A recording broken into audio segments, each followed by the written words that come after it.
नमस्कार जी, मैं आशुतोष हूँ। आप देख रहे हैं डायनामिक इम्पल्शन।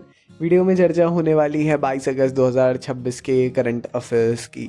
जी हाँ, करंट अफेयर्स हर कॉम्पिटिटिव एग्जाम में एक बहुत इंपॉर्टेंट रोल प्ले करते हैं, इसीलिए आपको अंत तक ज़रूर देखना चाहिए।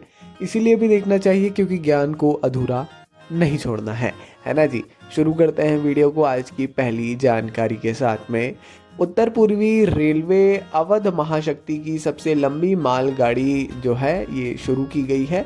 उत्तर पूर्वी रेलवे के लखनऊ डिवीजन ने अवध महाशक्ति मालगाड़ी का संचालन किया।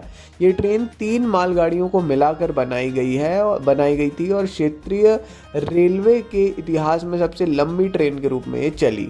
ठीक है, तो भारतीय रेलवे नेटवर्क पर मालगाड़ियाँ कोयला, सीमेंट, अनाज, उर्वरक, पेट्रोलियम उत्पाद और कंटेनर जैसी वस्तुओं का परिवहन ये करती है। भारतीय रेलवे भारी माल ढुलाई के लिए जो है कई इंजनों और लंबी रेलगाड़ियों का उपयोग करके एक ही मार्ग पर बड़ी मात्रा में माल का परिवहन करता है। तो हाँ, अपने को लगता होगा कि रेलवे जो है पैसेंजर्स जो आ रहे हैं उससे एक बड़ा वो रखता है, मगर ऐसा बिल्कुल भी नहीं है। मालगाड़ियाँ रेलवे के रेवेन्यू में एक बहुत गुड्स है ना, वो बहुत इम्पॉर्टेंट रोल प्ले करते हैं। जो गुड ट्रेन है तो वो बहुत ज़रूरी है, इसलिए जानिएगा इसके बारे में, थोड़ा समझिएगा। करंट अफेयर्स से भी जुड़ा है और वैसे तो इम्पॉर्टेंट है ही। आगे बढ़ते हुए, दूसरा गिदोन हवाई ईंधन भरने वाला टैंकर इजरायली वायुसेना में हाल ही में शामिल हुआ है। जी हाँ, इजरायली वायुसेना ने दक्षिणी इजराइल के नेवातिम हवाई अड्डे पर दूसरा गिदोन हवाई ईंधन भरने और परिवहन विमान शामिल किया है। ये विमान एक संशोधित बोइंग KC-46 पेगासस है और इजराइल के टैंकर आधुनिकीकरण कार्यक्रम के हिस्से के रूप में संयुक्त राज्य अमेरिका से आया है। बोइंग KC-46 पेगासस संयुक्त राज्य अमेरिका में विकसित एक सैन्य हवाई ईंधन भरने वाला विमान है। इजराइल का गिदोन इसका संशोधित संस्करण है ना, तो गिदोन नाम है। तो जैसे ईंधन भरना जो परिवहन कार्यों के लिए तैयार किया गया है, इस ऐसे कामों के लिए ये विमान 90 टन से अधिक ईंधन और 18 कार्गो पैलेट तक ले जा सकता है। बड़ी बात है भाई, क्योंकि अभी बहुत कम है ना, तो भारत के पास भी बहुत ज़्यादा नहीं है, परंतु इजराइल ने एक और उसमें शामिल कर लिया। उनका दूसरा गिदोन हवाई ईंधन भरने वाला जो टैंकर है ये वो है। तो ज़रूरी थी जानकारी, इसीलिए मैं आपको दे रहा हूँ, इसीलिए थोड़ा सा जो है इसको आप जान सकते हैं। भारत की स्थिति भी आपको समझना चाहिए। आगे बढ़ते हुए अगली जानकारी की ओर, भारत का पहला बड़े पैमाने का बायोपॉलीमर संयंत्र अक्टूबर में शुरू होने के लिए तैयार है। भारत का पहला बड़े पैमाने का बायोपॉलीमर संयंत्र उत्तर प्रदेश के लखीमपुर खीरी जिले में निर्माणाधीन है और अक्टूबर 2026 में इसके चालू होने की उम्मीद है।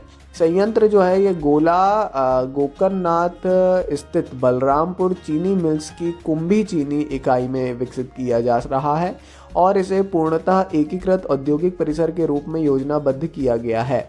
बायोपॉलीमर नवीकरणीय जैविक स्रोतों जैसे पादप बायोमास, स्टार्च या चीनी आधारित फीडस्टॉक से प्राप्त पॉलीमर होते हैं। पौधा स्थानीय रूप से उगाए गए गन्ने को चीनी में और फिर पॉलीलैक्टिक एसिड, जिसे आमतौर पर PLA कहा जाता है, इसमें परिवर्तित करता है, जो पैकेजिंग और डिस्पोजेबल उत्पादों में उपयोग किया जाने वाला एक जैव अपघट्य थर्मोप्लास्टिक है। ज़रूरी है थोड़ा सा अगर इसको समझेंगे तो और आपको समझ में आएगा। बायोपॉलीमर संयंत्र है ना, तो अच्छा है, ठीक है।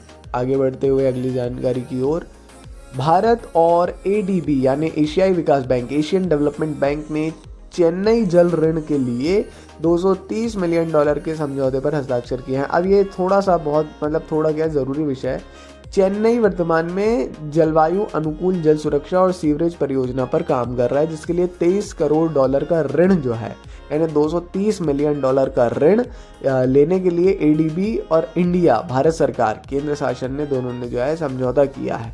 ये परियोजना ग्रेटर चेन्नई क्षेत्र में जल आपूर्ति और स्वच्छता अवसंरचना को कवर करती है। लगभग 45 लाख निवासियों को लक्षित करती है। चेन्नई वर्तमान में एक बहुत बड़ी समस्या जो कि जल की समस्या उससे गुजर रहा है, किसी का ध्यान नहीं है, मगर एक बड़ी समस्या है। इस परियोजना ने 170 किलोमीटर से अधिक लंबी जल आपूर्ति और सीवर पाइपलाइनों का निर्माण शामिल है।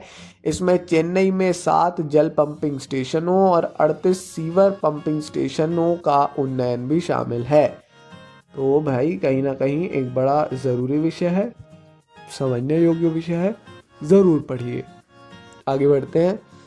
DOT यानी डिपार्टमेंट ऑफ टेलीकम्युनिकेशन, दूरसंचार विभाग ने भारत के दूरसंचार सेवा प्रदाताओं को निर्देश दिया है कि वे उन व्यक्तियों को नए मोबाइल कनेक्शन जारी करना बंद कर दे जिनके नाम पर पहले से ही निर्धारित सीमा के अनुसार 9 सिम कार्ड हैं। अगर 9 सिम कार्ड एक व्यक्ति के पास है, अब जारी नहीं होगा। 9 तक जो है इसको सीमित कर दिया है। ये नई प्रणाली 24 अगस्त से प्रभावी होगी और ग्राहकों की जांच के लिए डिजिटल इंटेलिजेंस प्लेटफॉर्म का उपयोग करेगी। भारत के अधिकांश हिस्सों में 9 मोबाइल कनेक्शन की जो है सीमा लागू है। जम्मू कश्मीर, असम, उत्तर पूर्वी राज्यों में प्रति ग्राहक 6 मोबाइल कनेक्शन की न्यूनतम सीमा है। ये सीमा एक ही व्यक्ति के नाम पर विभिन्न ऑपरेटरों और दूर संचार सर्कलों में पंजीकृत सिम कार्डों पर भी लागू होती है ना। सर्कल यानी MPCG और ऐसे जो गुजरात राजस्थान ये वाले जो हैं, इसमें ऐसा है कि भाई आप ऐसा भी नहीं कर सकते कि एक सर्कल में आपने 9 ले लिया, अगले सर्कल में फिर लेना शुरू, नहीं, ये हर एक चीज़ में लागू होगी। और जो है ऑपरेटर्स भी, जियो, एयरटेल, ऐसा नहीं है, हर ऑपरेटर में। आगे बढ़ते हैं। सुप्रीम कोर्ट ने न्यायिक सेवा अभ्यास की अनिवार्यता को घटाकर 1 वर्ष कर दिया है। भारत के सर्वोच्च न्यायालय ने सिविल जज जूनियर डिवीजन पदों के लिए प्रवेश स्तर की न्यायिक सेवा के उम्मीदवारों के लिए अनिवार्य सक्रिय बार प्रैक्टिस की अवधि को 3 साल से घटाकर 1 साल कर दिया है। बड़ी बात है। निर्णय 3 न्यायाधीशों की पीठ द्वारा पुनर्विचार याचिका पर किए गए 2:1 यानी 2 जजों का इसमें हाँ था, तो वो जो है इसके विभाजित फैसले में आया और न्यायालय के 20 मई 2025 के पूर्व निर्णय को संशोधित करता है। भारत में न्यायिक सेवा भर्ती अधीनस्थ न्यायपालिका में प्रवेश स्तर के पदों के लिए निर्धारित पात्रता शर्तों द्वारा नियंत्रित होती है।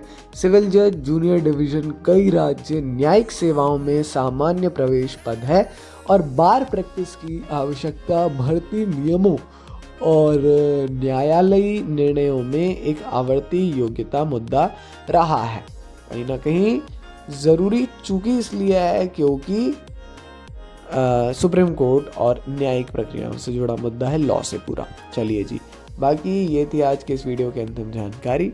वीडियो अच्छा लगा हो तो आप लाइक कर सकते हैं। चैनल पे नए हैं, पुराने हैं, सब्सक्राइब नहीं किया है तो कर लीजिए, बहुत हमको अच्छा होगा उससे, है ना। हमको आपका फीडबैक मिलेगा, कमेंट में भी फीडबैक दे सकते हैं।